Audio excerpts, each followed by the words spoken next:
नमस्कार दोस्तों, कैसे हो आप। आशा करता हूँ कि महाकाली के आशीर्वाद से आप सभी के सभी ठीक होंगे। मैं बिट्टू भगत पानीपत से। आज मैं आपको कुछ जानकारी दूंगा जो कि मेरे कुछ शिष्यों के कुछ सवाल थे, कुछ जवाब मांगने के लिए वे बोल रहे थे। तो आज उनके हम कुछ सवालों के जवाब देंगे और उनको बताएंगे कि जो उनके सवाल होंगे वो आप लोगों के लिए भी फायदेमंद होंगे और आगे की जानकारी भी सभी लोगों को मिलेगी। और जो मेरा शिष्य सवाल जवाब कर रहा है, इनको भी कुछ प्राप्त होगा। राम गुरु जी, मैं आपसे कुछ सवाल पूछना चाहता हूँ जो कि मेरे लिए और लोगों के लिए भी जानकारी होगी। क्या पितर देवता होते हैं और ये कैसे बनते हैं और इन्हें प्रेत का नाम क्यों लोग दे देते हैं? नमस्कार, जय मां काली, जय शमशान काली। पितर देवता जो होते हैं ये कुछ कम आयु की जिस माताओं को, जिस बहनों को, जैसे कि कुछ लड़का पैदा होता है और उसके बाद में कुछ ही कारण से वो लड़का एक्सपायर हो जाता है या मर जाता है, जो कि बहुत कम आयु में जो बच्चा मरता है, जैसे कि 3 साल या 4 साल, ज़्यादा से ज़्यादा 5 साल, वो कभी भी पितर नहीं बनता। 5 साल की आयु के बाद में जो भी बच्चा, अगर वो किसी कारणवश अगर वो पूरा हो जाता है, उस पूरा होने के बावजूद में वो पितर देवता का रूप में अपने घर में वो आ जाता है और उसको पितर देवता के रूप में हमारे को मनाना पड़ता है। जिससे कि कुछ अपने कुछ घर के रीति रिवाज की वजह से कुछ भोग होते हैं, उस भोग के ऊपर हमने उनको मनाना पड़ता है। जैसे कई आदमी मीठे का भोग देते हैं, खीर पूरी, कहीं हलवे पे, तो कहीं देते हैं अपना 5 कपड़ों के ऊपर, कहीं गंगा स्नान के या जमुना स्नान के ऊपर। और रही अपना पितर देवता तो ये थे। अब रह गए हमारे प्रेत। जिन प्रेतों को हम भूल चुके हैं, जिन पितरों को हम भूल चुके हैं या गलती के अनुसार वो किसी प्रकार से किसी हानि से वे मर गए हैं, जैसे किसी तांत्रिक शक्ति से कोई बच्चा मर गया हो या फिर ऊपरी हवाओं से या किसी भी कारण अगर कोई बच्चा मर जाता है और उसको हम ना याद करके और वो गलत जूनी में चला जाता है, तो ये प्रेत रूप बनता है। इस प्रेत योनि को ये कभी भी सभी का कहना है कि भी ये जो हमारे गुरुजी ने बता रखा है कि भी जो प्रेत जो बन जाता है वो केवल शमशान काली ही या उनके घर के देवी देवता ही उसको रोक पाते हैं और ये कभी भी पूजने नहीं होता, क्योंकि प्रेत को कभी भी पूजा नहीं जाता। प्रेत का स्थान तो केवल शमशान में या उल्टे कर्मों में माना जाता है और ये केवल उल्टे ही काम करते हैं। तो प्रेत अलग है और पितर अलग है। पितर तो हमारे घर के, जैसे हमारे घर के जो मैंने पहले आपको बताया कि कोई छोटा बच्चा मर जाता है वो पितर बनता है, और पितर का कोई उसमें वो नहीं है। पितर वही बनेगा जो छोटा बच्चा अच्छी जूनी में जाएगा और प्रेत वो बनेगा जो गलत काम करेगा। इसका पितरों का और प्रेत का ये सवाल और ये जवाब है। बहुत बहुत धन्यवाद गुरु जी ये जानकारी देने के लिए। और ये मेरा एक दूसरा सवाल है, क्या मां काली को मांस का भोग देना जरूरी होता है? ये आपका दूसरा सवाल बहुत अच्छा सवाल है कि महाकाली को मांस का भोग देना जरूरी है। हाँ, ये जरूरी है। ये उन भक्तों के लिए, उन तांत्रिकों लिए, उनके लिए है जो दूसरों की शक्तियाँ, दूसरों के संकट जो काटते हैं, जैसे कोई भूत बाधा किसी को आ जाती है और उनको हटाने के लिए महाकाली को केवल भोग देना ही जरूरी है। क्योंकि ये दारू का सेवन और मांस का सेवन से ही ज़्यादा रुकती है। और रही मीठे का भोग वो ही देते हैं जो अपना, जिन माताओं ने, जिन बहनों ने, जिन परिवार ने इनको महाकाली को मीठे पे ले रखा है, वो भी किसी बड़े, जैसे परिवार के पुराने आदमियों ने उनको किसी रीति रिवाज से लेकर आए थे, उसी से इनको पूजा जाता है, वो भी मीठे पे।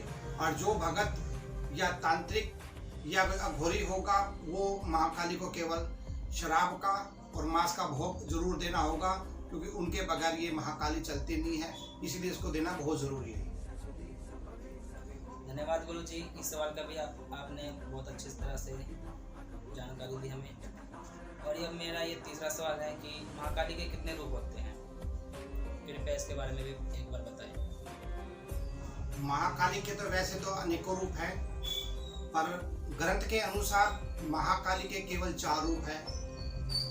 लोग बाग महाकाली को जिस रूप में पूजे वो उसी पूजन में खुश है, पर गुरु उस्ताद की मानकर, ग्रंथों को मानकर महाकाली के केवल 4 रूप हैं। दक्षिणी काली, मात्र काली, शमशान काली और महाकाली, ये 4 रूप महाकाली के रूप हैं, जिससे महाकाली, ये चारों के चारों महाकाली के रूप, वैसे तो इसके जो नाम है 108 नाम बताए जाते हैं, जो हमारे गुरुओं ने बता रखे हैं, वो 108 नाम है।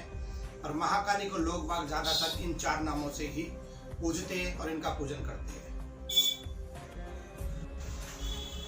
धन्यवाद गुरु जी, इसका भी आपने अच्छी तरह से जानकारी दी हमें। अब मैं आपसे चौथा सवाल पूछना चाहता हूँ कि जो माताएं बहनें 4-4 घंटे माता की चौकी लगाती है, क्या माता इतने समय तक उनके शरीर पर रहती हैं? इसका भी एक बार बताएं। मैं पहले तो आपने जो सवाल रखा मैं उसको देना नहीं चाह रहा था, और फिर भी आपने अगर सवाल पूछा है तो मैं इसका जवाब देना मेरा बनता है। जिन माताओं के, जिन बहनों के, जिन भाइयों के शरीर पर महाकाली आती है, तो मैं नहीं मानता कि महाकाली इतने समय में महाकाली रुक सकती है, क्योंकि मैं आपको एक बात का जवाब दूँ, इसी बात में आपको सब पहलू मिल जाएंगे कि जब हमारे शरीर पर कोई दुख आता है, कुछ क्षण के लिए कुछ दुख आता है, वो दुख हमारी शरीर की बहुत दुख पीड़ा करती दी जाती है। अगर हम करीब 2 किलोमीटर या 1 किलोमीटर अगर हम पैदल चल रहे हैं तो हमारे पैर ऐसे जवाब देते हैं कि भी कैसे कि अभी ही काफ़ी देर से काफ़ी लंबा सफ़र तय करके आए। पर ये एक शक्ति है, ये महाकाली की या किसी भी देवी देवताओं की एक ऐसी शक्ति है जो हमारे शरीर के अंदर अगर आ गई तो उसको फाड़ देगी। तो मैं नहीं मानता कि भी महाकाली का रूप या महाकाली किसी के शरीर पर आती है। मैं ये भी नहीं बोलूँगा नहीं आती है। कुछ कण जो कि शून्य से भी बहुत कम कण महाकाली का उस भगत के अंदर प्रवेश होता है, वो भी कुछ क्षण के लिए, कुछ समय के लिए वो आता है, और जो भी उसका कार्य तो कार्य करके अपने चले जाते हैं। तो मैं उन जो माताएं और बहनें जो 4-4, 5-5 जो आपने सवाल घंटा रखे कि भी वे झूमती है और बोलती है, तो वे माता या वो बहनें जाने, इसके बारे में नहीं मैं बोल सकता। और जो मेरे गुरु उस्ताद ने मुझे बता रखा है कि भी जो कुछ कण ही आते हैं, उस कण में वो क्या कर जाए क्या नहीं करे, उस महाकाली को पता है। बहुत बहुत धन्यवाद गुरु जी, आपने हमें ये जानकारी दी। अब मेरा ये एक आखिरी क्वेश्चन है कि हमें गुरु बनाना क्यों जरूरी होता है? क्या हम गुरु के बिना साधना और वो विधि नहीं कर सकते? आप बहुत अच्छे सवाल पूछ रहे हो कि गुरु बनाना हमारे क्यों जरूरी है। जैसे कि माता पिता की हमारे को जरूरत होती है, उसी प्रकार हमारे को आगे का ज्ञान प्राप्त करने के लिए हर चीज की जरूरत होती है। आज के समय में कोई भी कुछ भी कर लो आप इस धरती के अंदर, एक साइकिल से लेके और किसी विद्या तक, जैसे कि स्कूल में जाना, कोई गाड़ी बस करना, जो भी कुछ सीखना या कुछ आगे का ज्ञान प्राप्त करना, इसके लिए जरूर ज्ञान की कौन देगा हमारे को? गुरु। तो जब हम गुरु नहीं बनाएंगे तो क्या होगा? इसीलिए हमें गुरु बनाना बहुत जरूरी है, और हर काम में जरूरी है। पर जो गुरु भक्ताई के अंदर या तांत्रिक के अंदर जो भी आदमी इसके अंदर उतरता है, उसको मैं नहीं मानता कि भी कोई भी ऐसा कोई आदमी या ऐसा कोई संसार में ऐसा कोई शख्स होगा जिसने अपना गुरु नहीं बनाया होगा। गुरु बनाना बहुत ज़रूरी होता है, क्योंकि हम किसी भी तरीके से हम अगर कहीं भी जाएंगे, हमारे को रास्ता देना कौन देगा? हमारे को रास्ता केवल गुरु, क्योंकि गुरु ही हमारे को एक आगे का मार्गदर्शन बताएगा। जब बच्चा पैदा होता है, पैदा होने के बाद ही हमारे को बताया जाता है कि ये माता है, ये पिता है, ये बहन है हमारी, वो भी हमारी एक माँ, वो भी हमारी एक गुरु है, पिता भी हमारा एक गुरु है। पर गुरु उनसे सबसे बड़ा वो गुरु है जो आगे का हमारे को ज्ञान बताते हैं, जो आगे की जानकारी देते हैं, देवी देवताओं पीर फकीरों के बारे में हमारे को बताते हैं, दुनिया का जन कल्याण के लिए हमारे को जानकारी देते हैं। तो गुरु बिन हमारा गति नहीं है। गुरु बनाना हमारे लिए बहुत ज़रूरी है, और उन सभी भक्तों के लिए ज़रूरी है जो आज गद्दी बना के गद्दी चला रहे हैं या अपने घर की सेवा देवी पितरों की कर रहे हैं। तो इसलिए गुरु बगैर ज्ञान नहीं है। आज के टाइम में किसी को भी देख लो आप, जब तक गुरु नहीं है, बड़े बड़े जब ऋषि महर्षि विद्वान जो हुए उन्होंने भी अपना गुरु बनाया है, तो कुछ ज़रूरी है तभी तो इसलिए गुरु के लिए ज्ञान का भंडार है। गुरु अगर हम उनसे कुछ प्राप्त करना चाहें तो वे ही दे सकते हैं, ना कि कोई और। इसलिए हमारे जीवन में गुरु बनाना बहुत ही ज़रूरी है। बहुत बहुत धन्यवाद गुरु जी, आपने इन सभी सवालों के जवाब दिए और जानकारी दी, और आपने सभी सवालों के जवाब दिए, इसके लिए आपका बहुत बहुत धन्यवाद। मैं आशा करूँगा कि सभी लोगों को ये जानकारी प्राप्त होगी। जय माता दी, जय माता।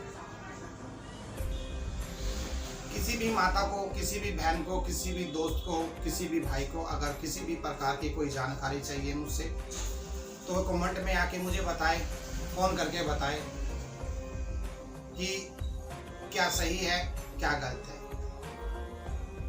जो भी सवाल थे मेरे, इन शिष्यों ने मेरे पास रखे, जैसा मेरे को गुरु ज्ञान मिला मैंने बताया।